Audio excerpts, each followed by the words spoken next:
Bueno, vamos como empezando. Muy buenas tardes. A ver, en esta ocasión pues nos hemos reunido para hacer un pequeño conversatorio alrededor de la situación de las reseñas literarias, las reseñas alrededor de los libros, entre comillas, comerciales y los libros académicos, los libros venidos desde la universidad. A propósito pues de la presentación de nuestro número 6-7 de lecturas críticas, que ya en un momento lo podrán ver, donde pues hemos también hablado de la edición universitaria, también porque en el marco de la Feria del Libro tuvo lugar el 7º Congreso de Ediciones Universitarias,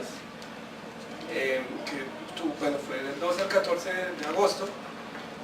y también pues el periódico tiene un especial sobre el libro, sobre literatura mexicana, pues sabemos muy bien que el país invitado en la feria este año es México, así como textos alrededor de autores pues,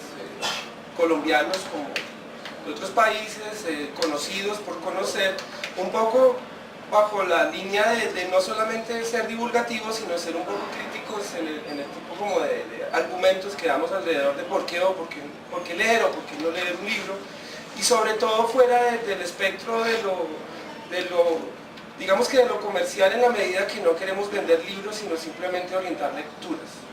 Entonces esa es básicamente la orientación que tiene el periódico Lecturas Críticas. Por eso estamos en esta oportunidad en el encuentro sobre mercado de academia, reseña de libros, que lo hacemos conjuntamente con la Universidad Antonio Nariño. Y entonces pues por eso mismo también hemos convocado a personas expertas en el tema de diferentes medios, de diferentes lugares de la crítica, como bueno, presento aquí desde mi compañero Nelson Freddy Padilla, que es editor dominical de Diario El Espectador, obtuvo el Premio Internacional de Periodismo Miguel Hernández, egresado de la Maestría en Escrituras Creativas de la Universidad Nacional de Colombia.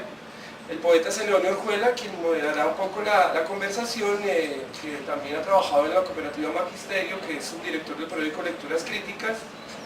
El poeta Juan Manuel Roca, poeta, periodista, ensayista, quien fue director por mucho tiempo del desaparecido magazine dominical del Diario El Espectador, merecedor de pues, bastantes premios.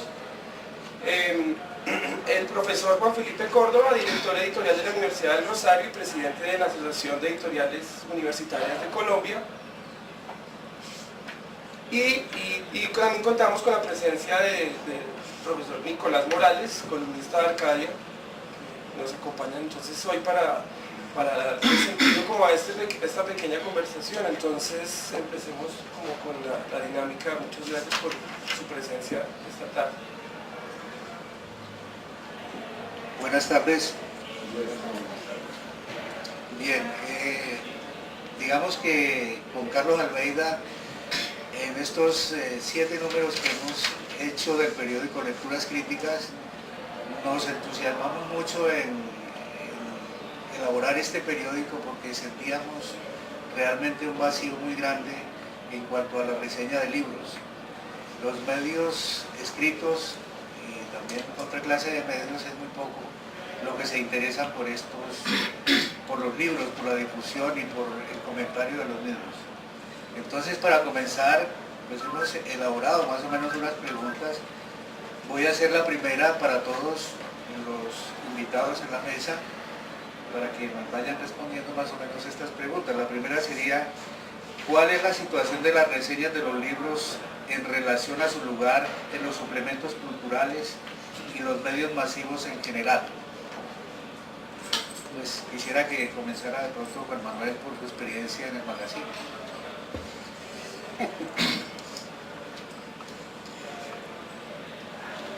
Bueno, yo creo que el espacio asignado a los libros, a las reseñas, a sus comentarios y a las críticas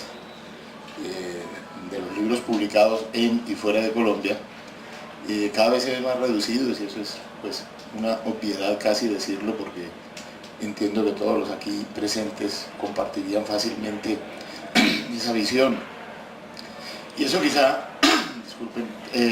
tenga que ver con varios asuntos. Uno, la banalización del periodismo cultural colombiano, la chaquirización del periodismo colombiano, el hecho de que haya terminado por primar siempre más el espectáculo que otro asunto, ha ido acorralando, digamos, en la trastienda todo lo que tiene que ver con el libro, con la cultura en general y con el libro en particular. Yo creo que, digamos, los medios impresos que cumplieron en una época una función tan extraordinaria alrededor de la divulgación y la defensa del libro, han ido perdiendo ese interés. Posiblemente me aventuro, por la experiencia vivida en el magazine y fundamentalmente en los últimos años, que la discusión casi que privativamente para sostener el magazine no se hacía con los directores del periódico, con los verdaderos periodistas que estaban en el periódico, sino fundamentalmente con la gente de mercadeo, que es una especie de raza de mutantes muy difícil de entenderse, porque pareciera que uno hablara en sánscrito y ellos en un idioma particular, en ñandú, no sé en qué idioma se han inventado, eso sí muy cargado de expresiones anglosajonas, y siempre se terminaba en la idea de que la cultura no era de interés masivo, que realmente el magazine era para un coto de casa de ciertos intelectuales colombianos que eran los únicos que podrían entender esto. Ante eso yo una vez llevé una carta, perdón que me ponga un poco anecdótico, a esta gente de mercadeo, de una señora de CDT que decía que le gustaban mucho los domingos porque compraba el magazine y le encimaban el diario. Me parecía la mejor defensa porque realmente en un país donde en los pueblos, más en ese momento del magazine, no había bibliotecas, escasamente había librerías, de alguna manera el magazine suplía esas carencias de desinformación sobre el libro. Pero como digo, eso fue pasando a un segundo grado de interés, a tal punto que ya nos veían como una especie de ovnis, de objetos extraños voladores en el medio del periódico, y decidieron terminar el magazine. Una vez cambió de propietarios y pasó de ser de la familia Cano, que quizá desde los albores del Espectador, cuando nació en la calle del Codo en Medellín, una de las cosas que tuvo como prioritarias don Fidel Cano fue el espacio cultural. El magazine existe desde esa época de su fundación y lo hacían Fernando González, Ciro Mendía, Ricardo Rendón, Luis Tejada. Yo creo que una generación quizá la más brillante que haya dado Colombia en el ámbito del periodismo y de la literatura en los años 20. Entonces sí resulta bien triste que en los años 20 contáramos con una difusión de los libros y que en este momento, con tantas cosas a favor,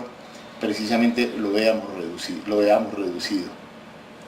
Yo creo que un comentarista de libros, y dejo allí, para no tomarme la palabra descaradamente,